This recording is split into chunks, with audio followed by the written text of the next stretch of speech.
Welcome to another special edition of Daily Airline News focusing on the search for MH370. I'm Jeffrey Thomas, and my co-host again is Richard Godfrey in Germany. Good afternoon. Sorry, good morning, Richard. Good Good afternoon to you afternoon, too. Jeffrey. Yeah, that's right. Yeah, morning and afternoon. So today we're going to cover a special subject checklist in the event of an aircraft accident, which is really a fascinating subject. So 4 weeks ago, we did an episode on MH370, the search. Huge data is missing. A viewer called Ventus45 commented, all data must be collected from all sources immediately before it becomes perishable. Great concept. The viewer suggests the best thing you can do is draft a gigantic checklist. And that's exactly what Richard has done. And so, Richard, how is the checklist going? Yeah, well, it's coming along fine. We've got a draft, and we're ready to publish that today. And we would like to invite the viewers to submit their suggestions for the next version. So this is an initial draft. But we know there are viewers who are pilots, air traffic controllers, engineers, scientists, first responders, rescue coordinators, airline personnel, victims of air crashes, even, and airline users or aviation geeks. So we have viewers who work for Boeing, Airbus, and other companies in the aviation industry. And we even have an aviation journalist like you, Jeffrey, an aerospace engineer like me, or a wreck hunter on the show. So lots of different views and different opinions to add to this checklist. And so far, the draft contains 33 different types of data and 240 possible sources of that data. And we're showing a list as a screenshot now, quite a long list.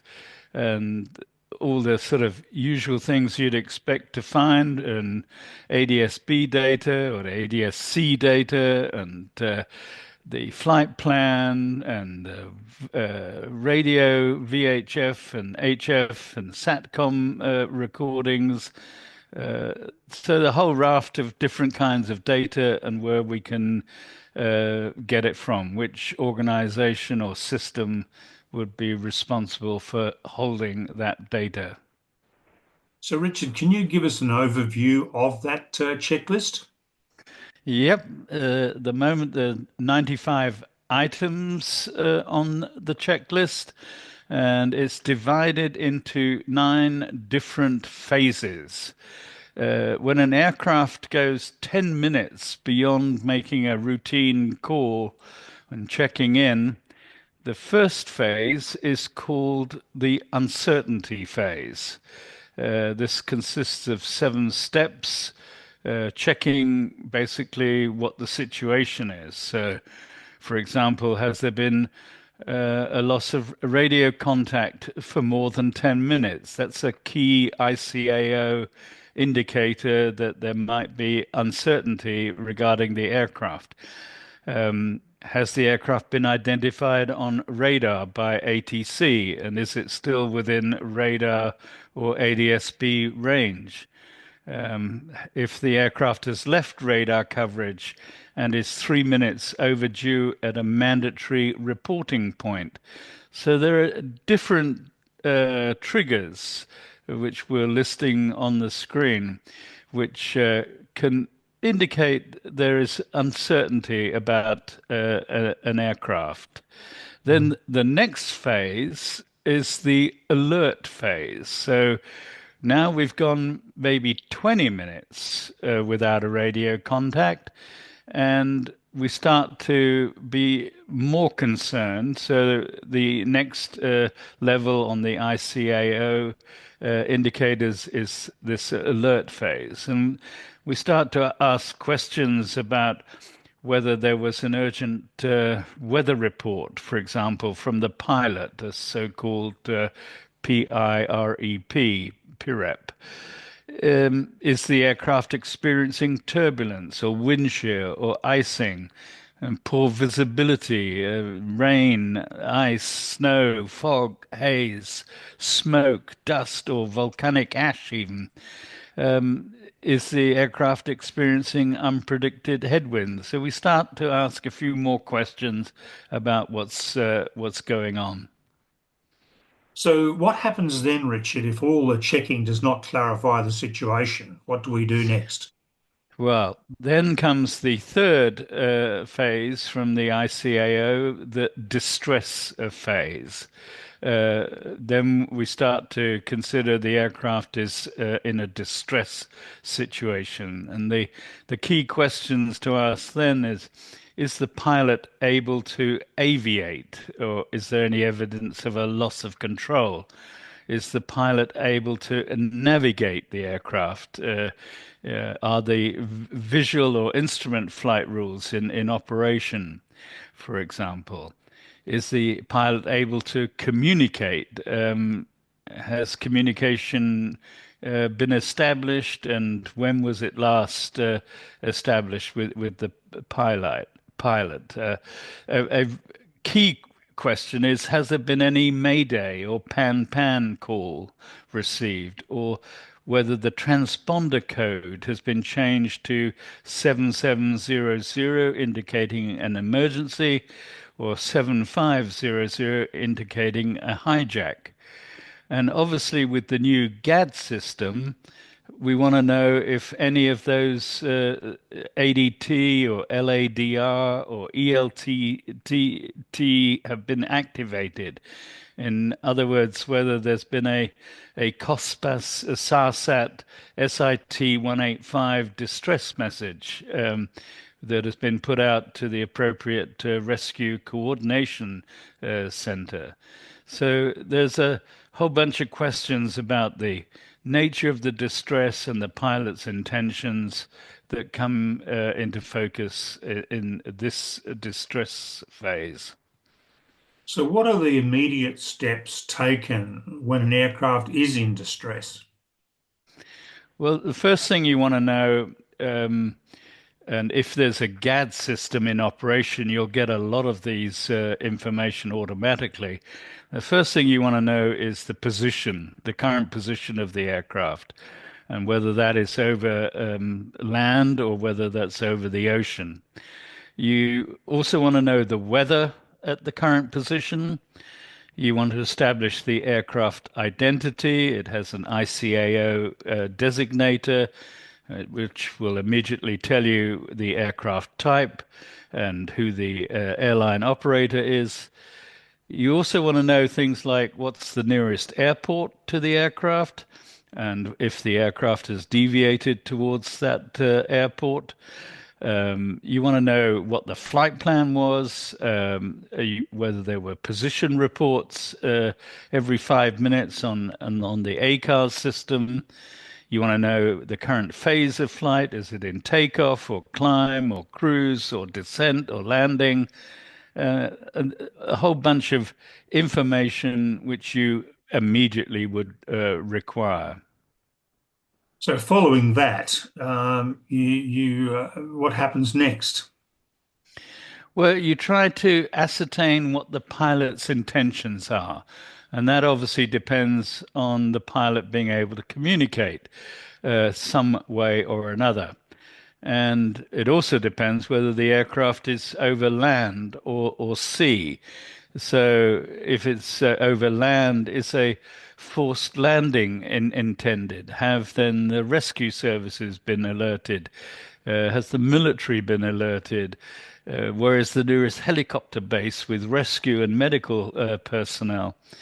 If it's over the ocean, is a ditching intended?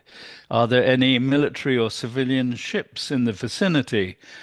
Are there any military or civilian aircraft in the vicinity who could perhaps relay messages or observe what's happening? might be an aircraft carrier in the vicinity that could launch aircraft or helicopters. There might be a submarine in the vicinity. So a whole bunch of things that, depending on the situation, that you would do next. So that's all very well if we're talking to the pilot, but what if there's no contact with the pilot?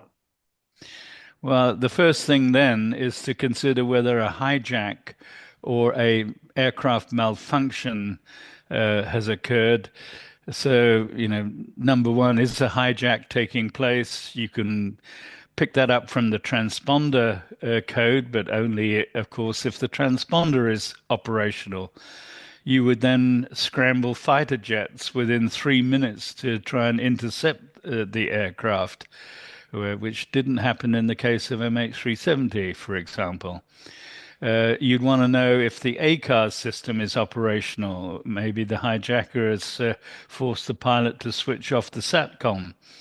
You want to know if any hijacker has made any demands or if there are any known issues with the flight crew or one of the passengers. Is a passenger known to Interpol or the security services? Were there any passengers with a false ID on board? So there's a whole raft of hijacking questions, and then there's a whole raft of basic aircraft questions. Has a fuel emergency been declared? How much fuel is remaining? Are the engines operating normally? Is there any evidence of loss of engine power? Has a bird strike been reported? Are the engine health monitoring takeoff and climb reports from ACARS available? So a set of questions: is the equipment on an aircraft operating normally? The cabin pressurization normal? And if there's an emergency with the aircraft, has a standard procedure to resolve or mitigate that problem been implemented? So, Richard, what if there's no hijack and the aircraft appears to be fully functional? Yeah, well, then you start considering other causes like weather, a collision, a missile being launched, dangerous goods being carried on board, or even a bomb on board. And a lot depends on whether you've been able to establish communication with the pilot or the crew or even a passenger. In the case of a cockpit crew being incapacitated, there might be a crew member in the cockpit, or there might even be a passenger who happens to be able to fly an aircraft, been asked to help. So you have to take all of these into account. So there's a checklist of the weather. Was the aircraft experiencing turbulence or icing or thunderstorms and lightning? Has it deviated from the flight plan because of weather?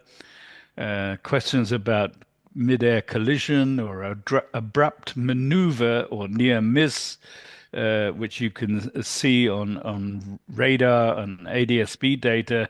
Is there any evidence of a missile launch in the vicinity, which you could pick up on radar?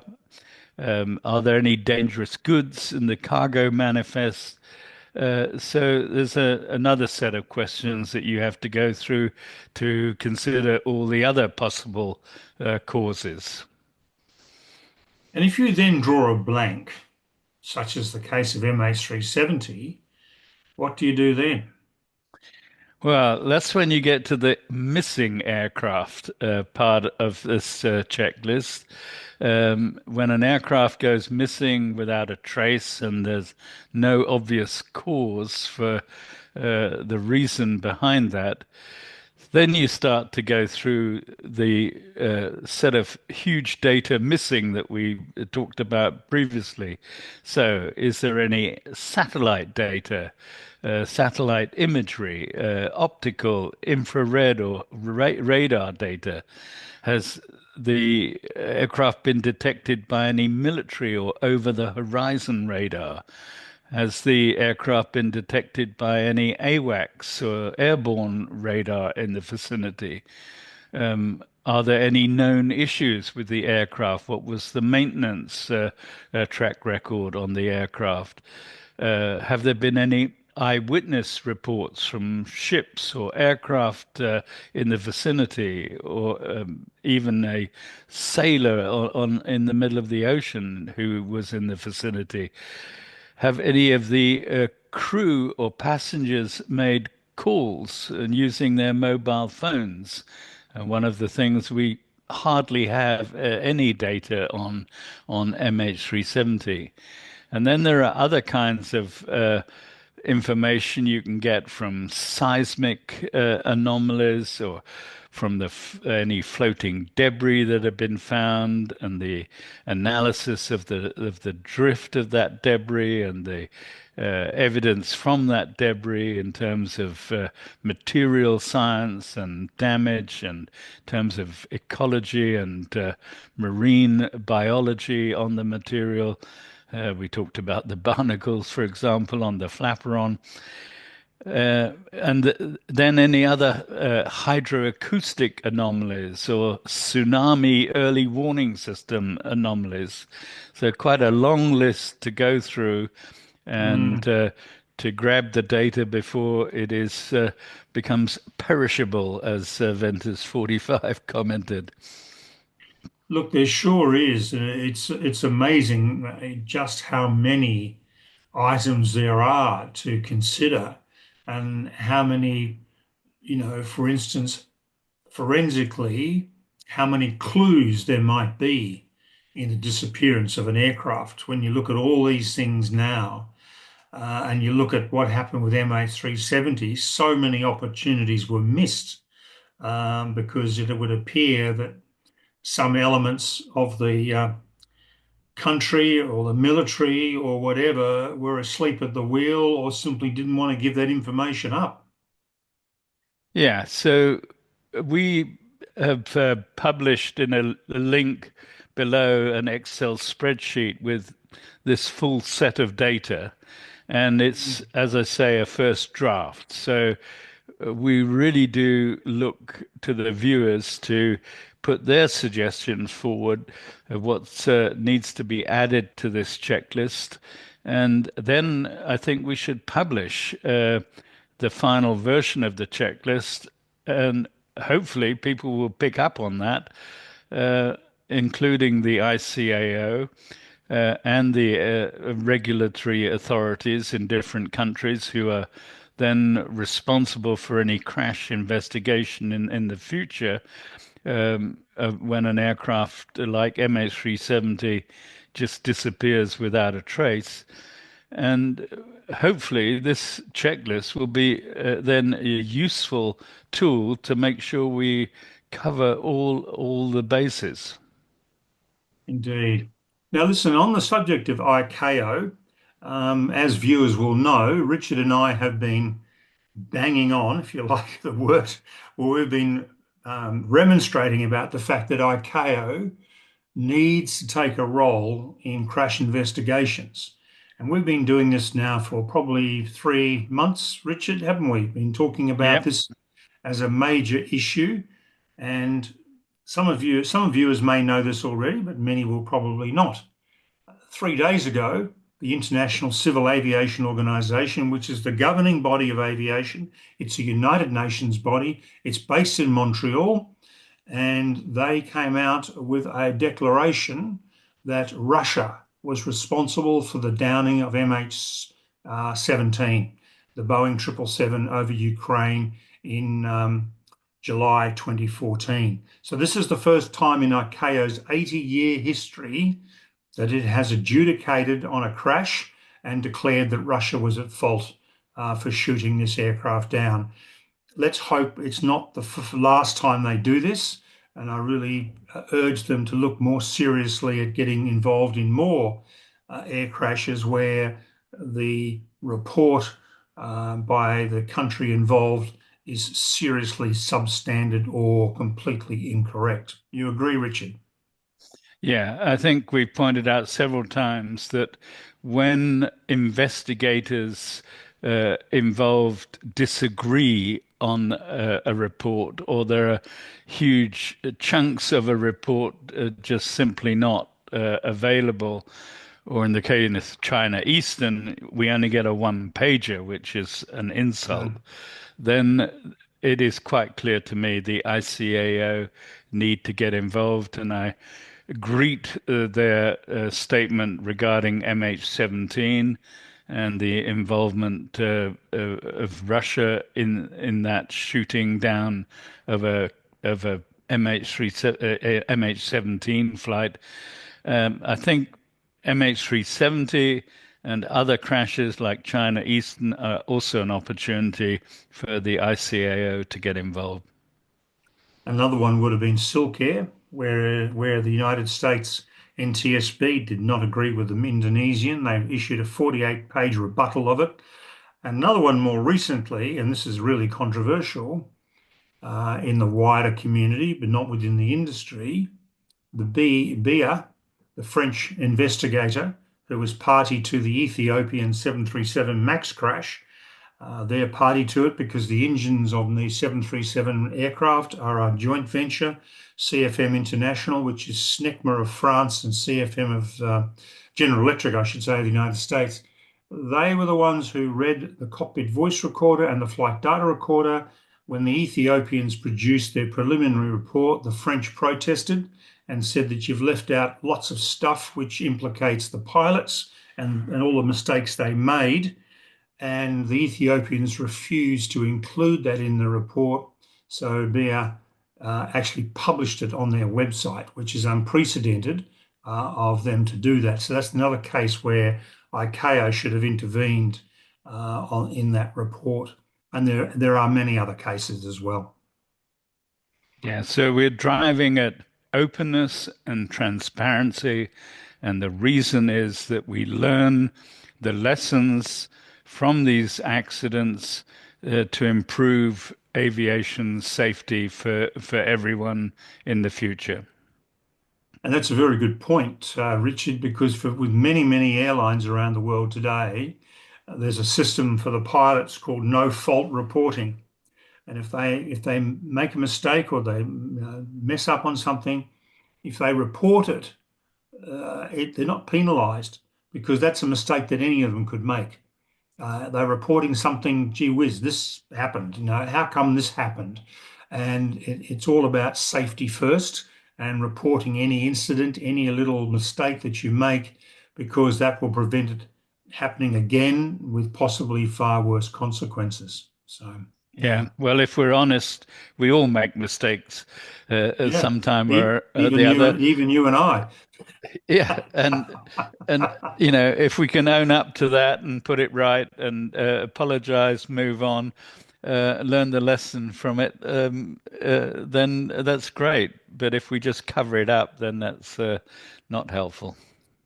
And that's why many countries do not like the police being involved in air crash investigations, because if the police are involved in in other words, a criminal investigation, then the pilots or engineers or ground staff are going to clam up and hide behind a lawyer to protect themselves, while the fault or the mistake or the whatever it happens to be is basically could be covered up for years while the court case carries on, instead of being look, I made a mistake. Sure, a number of people were killed, but it was a genuine mistake. It can save hundreds of lives next time, and that's an important element of aviation safety as well. So, Richard, fantastic work on this checklist. And as Richard said, viewers, we'd love you to add more to this checklist. Please give us your thoughts. And Richard, perhaps on Friday we can go through it, go through the responses, and see what sort of feedback we get. That would be wonderful. Great. So, viewers, thank you very much for watching today. Please subscribe to us, please like us, and please do send in your comments, send through your thoughts on this checklist. anything that's been missed. I'm sure there's some things that are there that you can add to. That'd be terrific. And tomorrow I'll be talking with Blaine Gibson on debris. So please tune in tomorrow to get Blaine's perspectives on your questions. And then we'll also see you on Friday with Richard to go through this checklist. So thank you, Richard. You're welcome.